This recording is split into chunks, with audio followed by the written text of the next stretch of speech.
Welcome back to the show, Ike Barinholtz.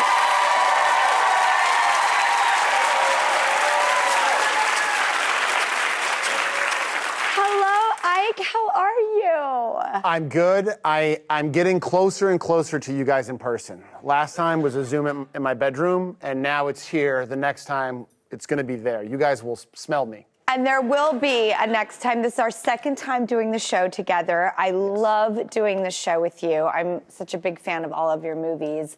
And I'm so excited for this new cartoon.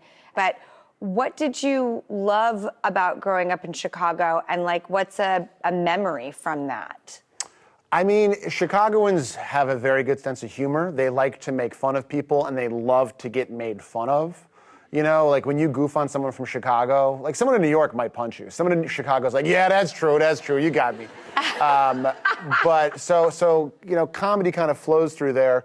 You know, growing up there, I think the most fun part was we had amazing athletes. Like I grew up right near Wrigley Field, so I used to see the Cubs at the IHOP, and then I was a huge Chicago Bulls fan. You would go to a restaurant and see Scottie Pippen somewhere. So I think the sports of it all is really what defines my childhood in Chicago. Well, that's funny because, like, you yourself played a lot of basketball, right?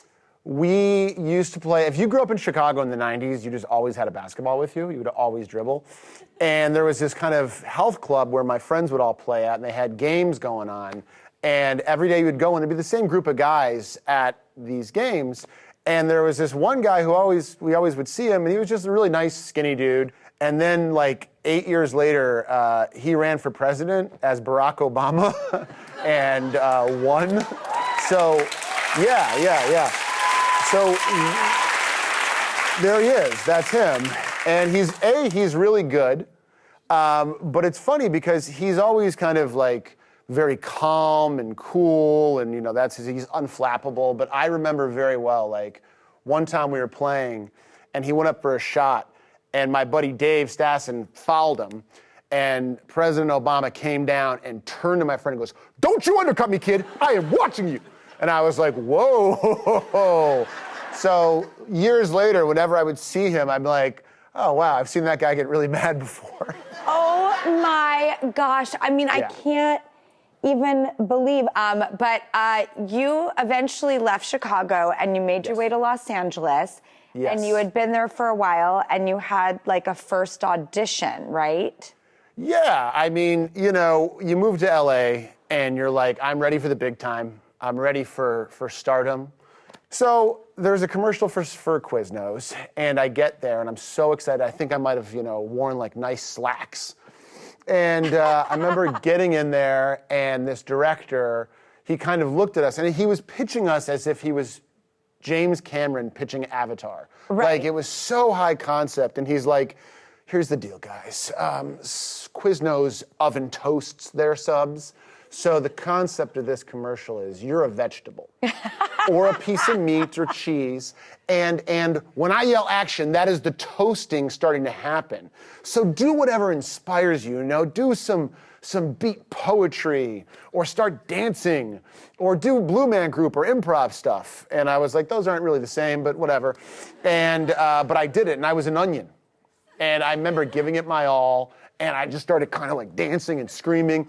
And as we walk out, the guy's like, great job, I'll see you tomorrow. And I remember calling my parents and being like, well, guess what? Your son made it. I've made it in Hollywood because I'm going to be an onion in a Quiznos commercial. So call the relatives. And then I went back the next day, and I didn't get it. Someone else was the onion. And it sent me into a spiral. And I didn't have another audition for a year and a half. So never give up on your dreams, kids. That's why I came back. Well, speaking of your family, Chicago Aunt Party was inspired by a Twitter account. Yes, yeah. Our buddy Chris Wataski created this Twitter account like 10 years ago. And it was just this really funny, inappropriate older woman who drinks too much and has had this like lifelong party going on. And we just thought it was like kind of fun and, a funny person to interact with, and we never thought that it would really turn into anything. And then like a few years ago, Netflix was like, hey, we want to turn this into 16 episodes of a TV show. And we're like, oh, cool. And is there anyone in the show that's based on anyone from your family or childhood? Well, I mean, that's the thing, is that this character is an aunt, and it's kind of loosely based off of our friend Chris's aunt. But everyone has that person in your family who, whenever they show up, you're like nervous that they're gonna say something inappropriate and maybe ruin the meal, but they're really fun. It could be an uncle. Like, right away, you know who it is, right? You have someone. Well, I got excited because I know I'll like this person. Like, yes. If they're the inappropriate one, I'm like, sit me next to them. That's the thing. If you don't know who in your family that person is, it is you. Oh. And which is good. That's good. We love that. And it is me. Yeah, it's you. It is. It's Aunt Drew. It is. It's Aunt Drew. Yeah, Aunt Drew's coming over. Oh boy, I wonder what she's gonna say. Yep, exactly. That's basically what the show's about. It's also loosely inspired by you too. So that all makes sense.